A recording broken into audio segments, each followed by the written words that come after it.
পালাবদল হতেই কলকাতায় ফিরলেন তসলিমা নাসরিন। প্রায় 2 দশক পরে কলকাতায় ফিরলেন তিনি। কাল রবীন্দ্র সদনে একটি অনুষ্ঠানে যোগ দেবেন লেখিকা। কলকাতায় আসতে পেরে ভালো লাগছে প্রতিক্রিয়া Taslima নাসরিনের।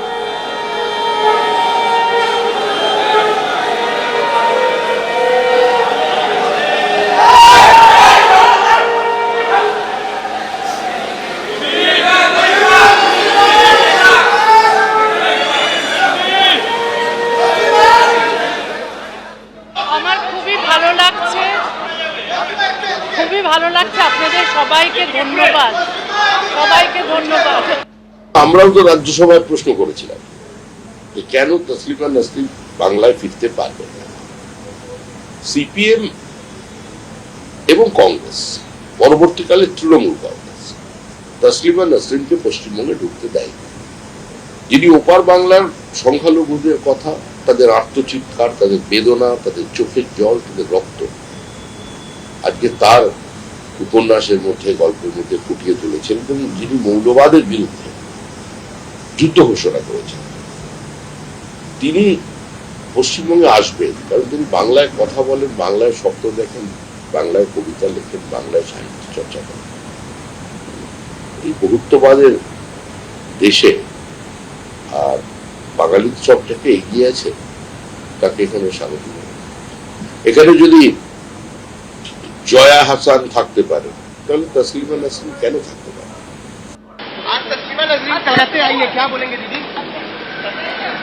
Welcome city of joy, everybody is welcome.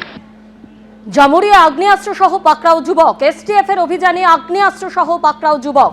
অভিযুক্তের থেকে উদ্ধার 2টি পিস্তল ও কয়েক রাউন্ড গুলি। ধৃত যুবক পাণ্ডবেশ্বরের ডালুর বাঁধের বাসিন্দা। খায়রুল আলম চৌধুরী তার নাম।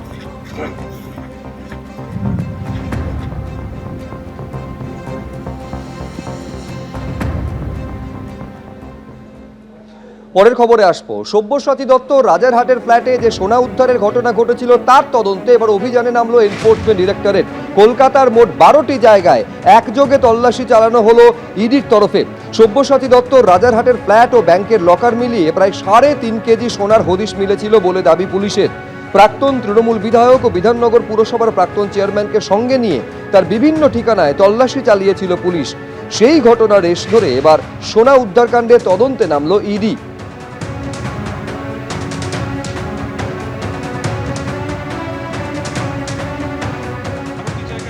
তল্লাশি অভিযান চলছে। তার মধ্যে 3 নম্বর জায়গাতে আমরা এসে উপস্থিত হয়েছি, একটি চার্টার্ড অ্যাকাউন্টেন্টের অফিস, 10 নম্বর সেন্ট্রাল এভিনিউর এই যে বিল্ডিং, সেই বিল্ডিংয়ের 5th ফ্লোরে যে এজেন্সির নাম দেখা যাচ্ছে DN Gupta and associate chartered accountant সংস্থা রয়েছে। এবং এই চার্টার্ড অ্যাকাউন্টেন্ট সংস্থাতে এদিন 10টার কিছু পরে ইডির আধিকারিকেরা প্রথমে এখানে আসেন, কিন্তু কিছুদিন আগেই এখান থেকে সেই অফিস এর নিচের ফ্লোরে শিফট করে যায়। তাই এখানে বেশ কিছুক্ষণ অভিযান চালানোর পরে তারা যখন এখান থেকে বিশেষ কিছু পাননি, তখন তারা সেখান থেকে কিন্তু নিচের ফ্লোর অর্থাৎ 4th ফ্লোরে তারা চলে যান। এবং যেটা আমরা জানতে পারছি যে সব্যসাচী দত্তের এই যে সোনা কেনার ক্ষেত্রে যে টাকা ব্যবহার করা হয়েছে তাতে দুর্নীতির কোনো যোগসূত্র রয়েছে কিনা সেটা খতিয়ে দেখতেই কিন্তু তদন্তকারী আধিকারিকেরা এখানে এসেছেন।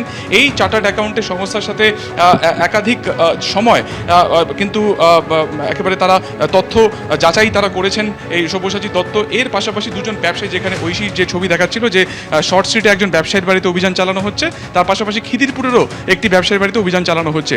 এবং এই চার্টার্ড অ্যাকাউন্টেন্ট সংস্থার মাধ্যমে কিন্তু এই যাবতীয় যে লেনদেন রয়েছে সেটাকে দেখা হতো। এবং সেই কারণে এই সংস্থার অফিস অত্যন্ত গুরুত্বপূর্ণ এই তদন্তের ক্ষেত্রে, যে কবে কী ধরনের হিসেব নিকেশ করা হয়েছিল, কোথায় কোথায় টাকা ইনভেস্ট করা হয়েছিল এই সংস্থার মাধ্যমে, গোটা বিষয়টি কিন্তু খতিয়ে দেখা হচ্ছে। সরাসরি যে ছবি অতনুকুণ্ড দেখাচ্ছে যে ভেতরে ইডি আধিকারিকেরা রয়েছেন, ভেতরে এই ডিকে গুপ্তার যে অ্যাসোসিয়েশন বা এই ফার্মের যারা কর্মীরা ছিলেন তাদেরকে জিজ্ঞাসাবাদ করা হচ্ছে। ইলেকট্রনিক যে এভিডেন্স রয়েছে অর্থাৎ কম্পিউটারে হার্ড ডিস্কে কোথায় কী ধরনের তথ্য সেখানে রয়েছে, গোটা বিষয়টি খতিয়ে দেখা হচ্ছে। মূলত উদ্দেশ্য একটাই, যে কোথায় কোথায় বিনিয়োগ করা হয়েছে এবং এই সোনা কেনার ক্ষেত্রে দুর্নীতির কোনো টাকার যোগসূত্র রয়েছে কিনা, এই যাবতীয় বিষয় খতিয়ে দেখছেন কিন্তু এনফোর্সমেন্ট ডাইরেক্টরেটের আধিকারিকেরা।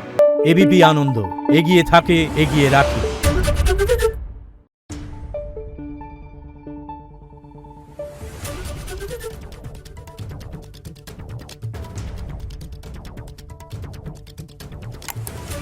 Thank you.